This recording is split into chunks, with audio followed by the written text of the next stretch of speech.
Yes, again, alright mga minamahal, Alicia ninyo, nagbabalik muli para sa ating panibagong video. So, meron kasi akong nahalongkat na picture na kung saan itong ayan, pakita ko na lang sa inyo. Nakikita ninyo, ganyan po sila kalakas mambudol. Oo.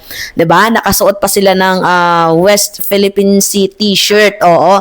Habang nanonood ng basketball, oo, ng Gilas Pilipinas ata, if I am not mistaken.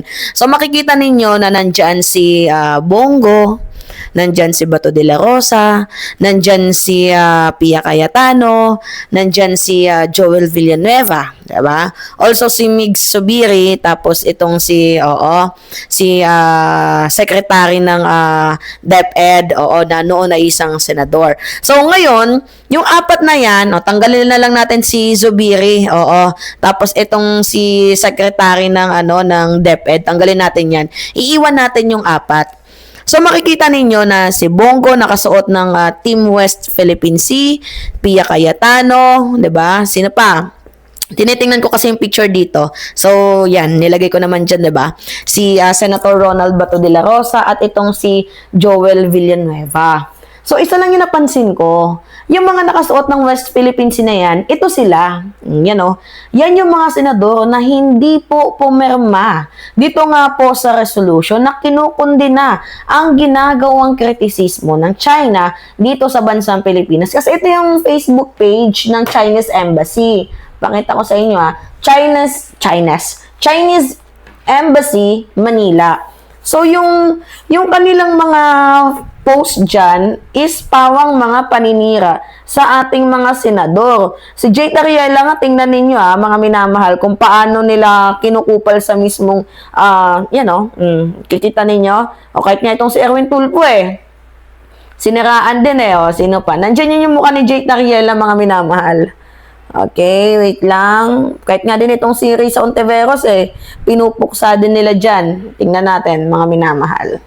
Pakita ko sa inyo Oo, yan si Jay Tariela diba? They apologize.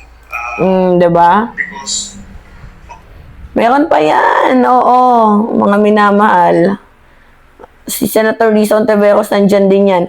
Tinitira din nila. Diba? So, ang hilig nilang manira, yan diba? See? So, ba't ganon? Parang ang sama naman ng mga ihip ng hangin itong nasa Chinese Embassy Manila Facebook page. Anyway, mga minamahal, yung pag-usapan lang natin is itong naka-Team West Philippine Sea t-shirt. Diba? Ano yan? Dalawang muka? West Philippine Sea t-shirt, tapos yung atake ninyo sa silence lang kayo dito nga po sa ginagawang harassment ng China. So yung angle kasi kung titingnan natin, napaka-inconsistent, 'di ba? Wala silang mga accountability, mga hindi sila naninindigan, 'di ba? Hindi sila direktang makabayan, hindi tayo nambibintang pero 'di ba? Nakikita natin na may picture na sila daw ay makapilipino, pero yung kanilang kawang gawa, hindi natin makita na talagang makapilipino, mga minamahal. 'Di ba? Sabi nga dito, Mima, ito yung tanong ko. Kung malinaw ang paninindigan, bakit may mga hindi pumirma ng resolution na kinukundina ang harassment at bullying ng China?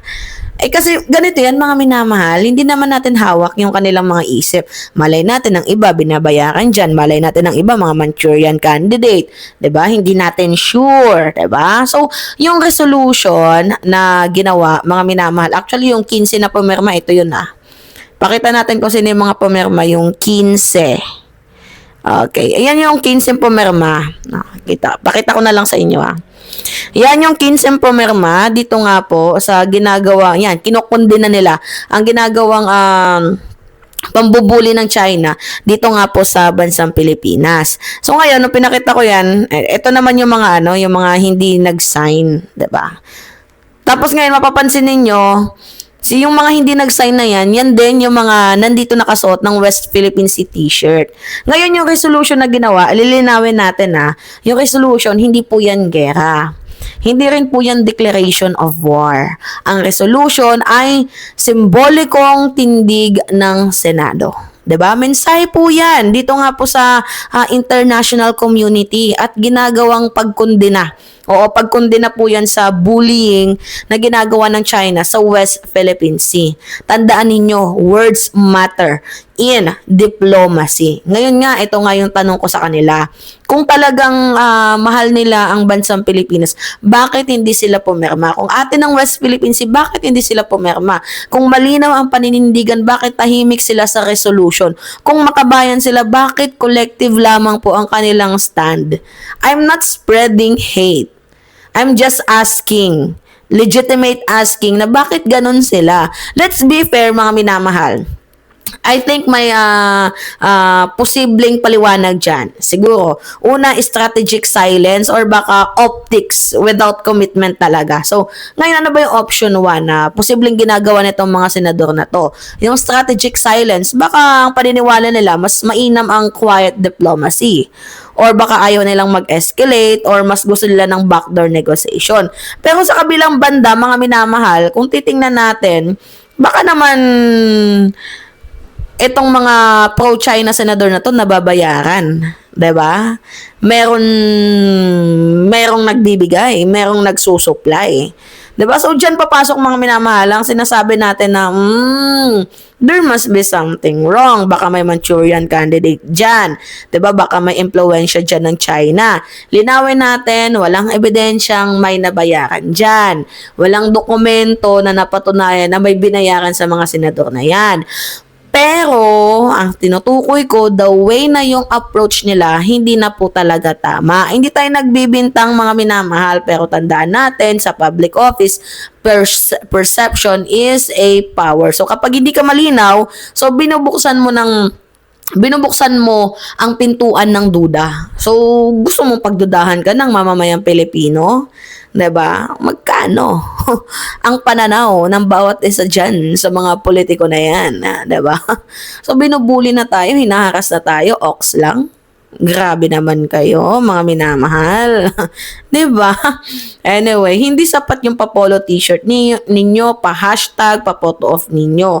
So, ang kailangan ng mamamayang Pilipino is yung consistency ng boto ninyo, yung consistency ninyo magsalita, yung kawang-gawa ninyo. Yan yung kailangan ng mamamayang Pilipino na kahit anong mangyari, hindi ka kakampi sa mga bully kahit malaking bansa pa man yan. 'Di ba? Alright, so, mga budol nga eh. 'Di ba? Budol. Masama yun. It's me again. Kayo, mga minamahal, ano yung masasabi ninyo? Alicia ninyo, nagbabalik muli para sa ating panibagong video. Maraming salamat at ingat, mga kababayan.